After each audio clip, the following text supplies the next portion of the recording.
Voici un concept qui s'appelle chronique ou constamment aigu. Chronique ou constamment aigu. Commençons par définir les mots. Supposément, il y a deux types de douleurs, chronique et aiguë. Lorsqu'on se casse la cheville, c'est de la douleur aiguë. La cassure va se réparer, peu à peu la douleur va diminuer, on est guéri. La douleur chronique, c'est quelque chose qui dure supposément plus de 3 mois. C'est un peu arbitraire, c'est comme ça, c'est la définition. J'imagine qu'il y a plusieurs définitions, c'en est une très commune. Plus de 3 mois. C'est un concept du docteur Dan Ratner. J'aime beaucoup le docteur Dan Ratner, j'écoute beaucoup de ses vidéos et il parle souvent de ce concept. Est-ce que votre douleur est chronique ou constamment aiguë? Et là, on pourrait dire, ah, c'est seulement un jeu de mots. Il joue avec les mots. Je ne sais pas trop pourquoi on dit toujours ça dans notre société. On minimise le jeu. Ah, c'est seulement un jeu de mots. Mais c'est ça qu'il faut faire. Moi, ça m'a beaucoup aidé. Commencer à jouer avec les mots. Commencer à jouer avec les concepts. Commencer à jouer, point. Retrouver le jeu. Retrouver l'aspect ludique de notre vie. La plupart des gens en douleur chronique ne s'amusent plus. C'est plus le fun, hein? C'est sérieux la vie. On ne prend pas le jeu au sérieux, mais le jeu aussi c'est sérieux. C'est du sérieux le jeu. Il faut prendre ça très au sérieux. Le rire aussi. Oh, le rire, très sérieux. Le rire est sérieux. Très important le rire, très important le jeu. Est-ce que c'est seulement un jeu de mots, chronique ou constamment aigu?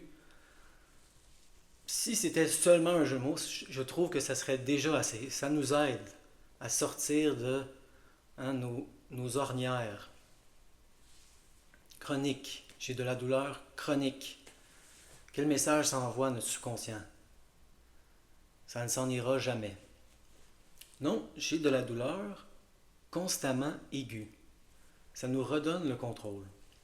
Et là, ce qu'il nous explique, c'est qu'il y a 3 colonnes. Les émotions, le doute et la puissance ou le pouvoir. Plus on avance dans le reconditionnement de la douleur, plus on a d'expérience, d'exception. Des 9 qui deviennent des 0. Est-ce que c'est chronique ça? Posez-vous cette question-là. Un 9 qui devient un 0. Vous avancez dans le reconditionnement de la douleur, vous allez en avoir de plus en plus des 9 qui deviennent des 0. Et là, on commence à se poser la question, est-ce que ma douleur est chronique ou constamment aiguë? Qu'est-ce que ça veut dire constamment aigu? Ça veut dire qu'il y a un ou des mécanismes qui entretiennent la douleur constamment, à chaque moment. Ce n'est pas chronique, c'est de la douleur entretenue fraîchement à chaque moment. 9, 9, 9, 9, 0. Elle n'est plus entretenue. Ce n'est pas chronique, c'est constamment aigu, constamment soutenu. Soutenu par quoi? Il faut devenir un détective de plus en plus et réaliser laquelle des 3 colonnes est en train d'agir. Des fois, c'est plus qu'une.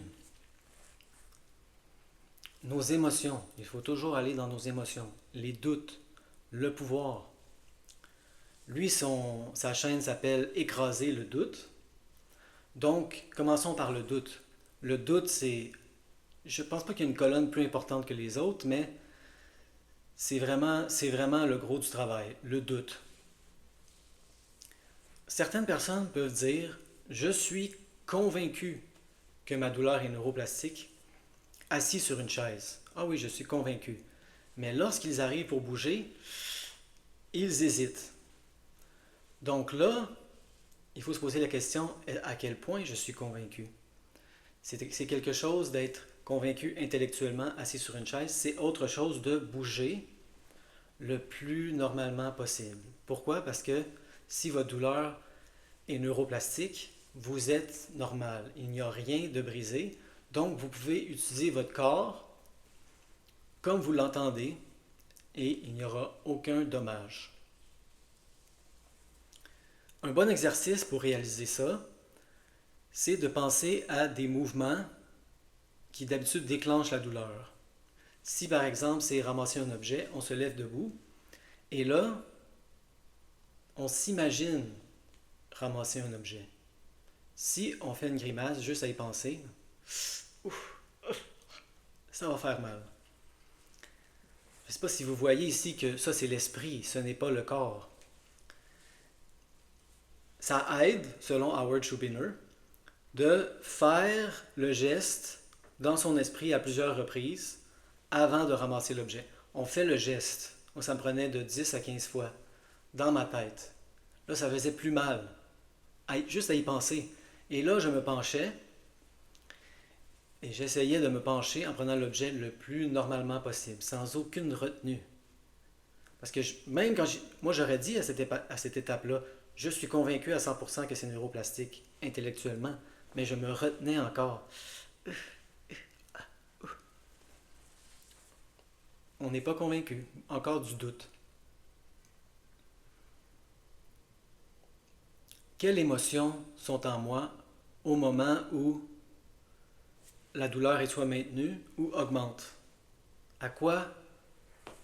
Quelles sont mes pensées? À quoi je pensais? Qu'est-ce que je ressentais?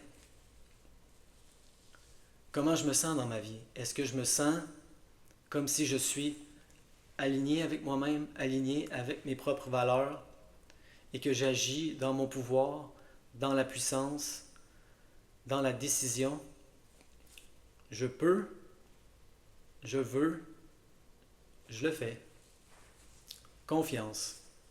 C'est les trois aspects et c'est pour ça que je voulais vous en parler avec cette dualité-là, chronique ou constamment aiguë.